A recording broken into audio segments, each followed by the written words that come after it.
my hand to hit, right? So he's turned the cheek. I don't want to backhand him again, but boy, look at that target.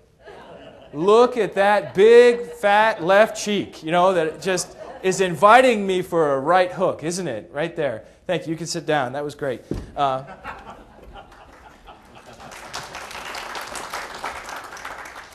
This is according to Walter Wink. I'm quoting him. By turning the other cheek, the person struck puts the striker in an untenable spot. He cannot repeat the backhand because the other's nose is now in the way.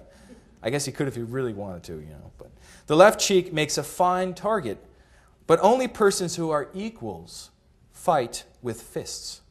And the last thing the master wants is for the slave to assert equality. This, of course, is no way to avoid trouble. The master might have the slave flogged to within an inch of her life, but the point has been irrevocably made. The inferior is saying in no uncertain terms, I won't take such treatment anymore. I am your equal. I am a child of God. So that puts the person who's abusing the other person in a spot where they have to choose between two things. One is stop, don't hit them again. And the other idea is got to hit them as an equal. Either way, it's better than what it was. I imagine the common response to getting slapped like that in their society was just to boil inside in shame and contempt for this evil person who's hitting you. Don't you think that was a normal response in their culture? It's not like you could take them to the court. When the rich have the courts in their pockets, and you're one of the poor people, what are you going to do? Jesus is giving them a way to confront this evil system nonviolently, or maybe not system, but to confront this evil act nonviolently. Okay, let's go to the next one. If anyone wants to sue you for your coat, let him have your tunic also. In the Luke version, it says if somebody wants to sue you for your tunic, give him your coat also. It works either way. But here's the way that I thought about this when I first read it. I thought to myself, all right, I've got about 8 shirts just here alone. Now, I'm going to Florida next. So it's not just for these 3 days, all right, guys? Cut me a break here. But in our society, clothing's mass-produced. If somebody sued me for one of my 20 shirts, I'd give them one of my 3 or 4 coats. Big deal, right? Not in their society. Not if you were poor. In their society, there were 2 main garments. You'd have your tunic, which was worn next to the skin, a full-length garment. And then you'd have your coat, which would go over top if it's cold out, just like coats are today, but think more like a robe than you think of just like our coats that only cut off at the waist or something like that. And so if somebody was really poor, they would even sleep in their coat. That would double as their blanket. And the Old Testament said you're not allowed to take that away from somebody. You have to give it back to them each night so that they don't pray against you, and then that would be bad because God listens to the prayer of the oppressed. So Jesus says, we'll get to what Jesus says in just a second. So if someone had no land, no crops, no other way to pay his debt, he could be sued for the clothes off his back. We're talking about someone who has suffered misfortune after misfortune. He has nothing left. He has succumbed to the economic squeeze of Romanization.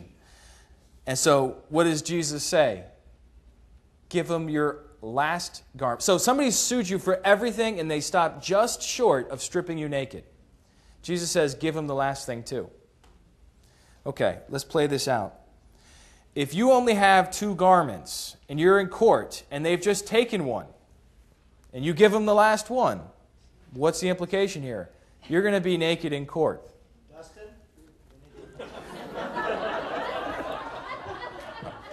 Is that a Velcro suit you've got on? You can just rip that off? It's great having you here, Carl. You just the stand-up comedian thing. All right, this is Walter Wink again. Nakedness was taboo in Judaism. Well, it's taboo in here too, right? I mean, would any of you be uncomfortable if I was standing here completely naked? Right? I would be. Nakedness remains a taboo thing in almost every society.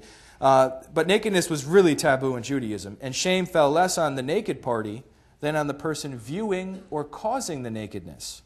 By stripping, the debtor has brought the creditor under the same prohibition that led to the curse of Canaan. Remember that when Noah got off the ark and Ham, uncovering the nakedness and saw his nakedness and all that? This is the same thing that caused the curse of Canaan that is being put on this other person by them stripping. And much as Isaiah had walked naked and barefoot for 3 years. You guys ever read that and be like, what? As a prophetic sign. So the debtor parades his nakedness in prophetic protest against a system that has deliberately rendered him destitute. I'm skipping down a sentence or two. The entire system by which debtors are oppressed has been publicly unmasked. The creditor is revealed to be not a legitimate money owner, but a party to the reduction of an entire social class to landlessness, destitution, and abasement. Especially during the time of Jesus. Herod Antipas was really taxing the people heavily. He was building, Sepphoris was already built, but he was building on the sea there, was it Tiberias on the sea? And he was really trying to make the land produce to impress Caesar. It was a heavy load on the people. This unmasking is not simply punitive, therefore, it offers the creditor a chance to see, perhaps for the first time in his life, what his practices cause and to repent. The person is confronting the unjust system by doing this act that Jesus tells him.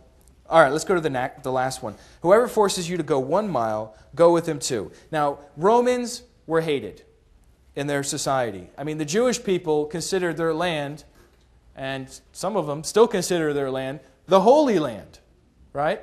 Back in the time when Jesus was walking this earth, there was a serious resentment to an occupying foreign Gentile force, as you might imagine.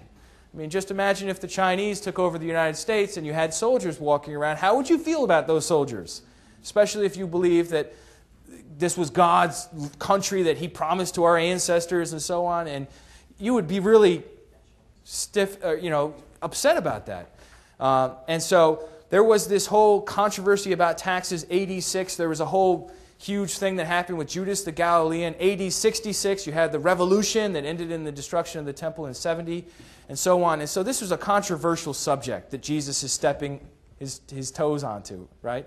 He's saying, if somebody wants to go with you, wants you to go 1 mile. This is the practice called angeria. It's a typical thing that happened throughout the Roman Empire where a soldier would compel or force a peasant to carry his pack. The pack would be 65 to 85 pounds. Now, just imagine what your average Jew would feel about this situation. You have a Roman soldier come to your town marching through, and he gets you, maybe you saw him, you tried to get away, or, I've got something to do, try to get out of there, right? But somehow he's cornered you in and he said, carry my pack. He's got his sword there and, maybe there's other soldiers around or whatever.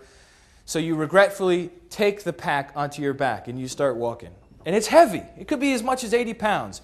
And the shame you would feel, the redness of your face. You've been made a donkey to carry the load of Rome's, this Gentile dog nation, to carry their military gear. You're aiding the Roman army. I mean, how would you feel as you had to carry this thing? And it's not like it was an option. And so I imagine that your average Jewish peasant got to the first milestone, dropped that pack like there was no tomorrow, kicked up some dust, spit on the ground, cursed in Aramaic, and ran home. Or something like that, right? He wasn't going to stay around and be like, so you want to do lunch? You know what I mean? I mean, we're talking about people that are oppressed and that have serious resentment for good reasons. And so Jesus says something absolutely absurd. It's the most ridiculous thing in the world. He says, go with him 2 miles. What? Excuse me, Jesus. Are you a Roman sympathizer? Are you saying that we should help the Romans to stay in power over us? Are you crazy? But there was another law, another half to the Angeria law. The first half was, if a Roman soldier forced you, you had to go for 1 mile. The second half was, he's not allowed to go more than a mile. At a mile, that's where it cut off. This practice had been abused. We have some documents from Egypt that talk about this, how the soldiers were abusing this practice. It was already a hated practice, and they were cracking down on it. And they said, only 1 mile. And you didn't know what the punishment might be. The centurion might give you barley rations instead of wheat, or he may make you stand all day in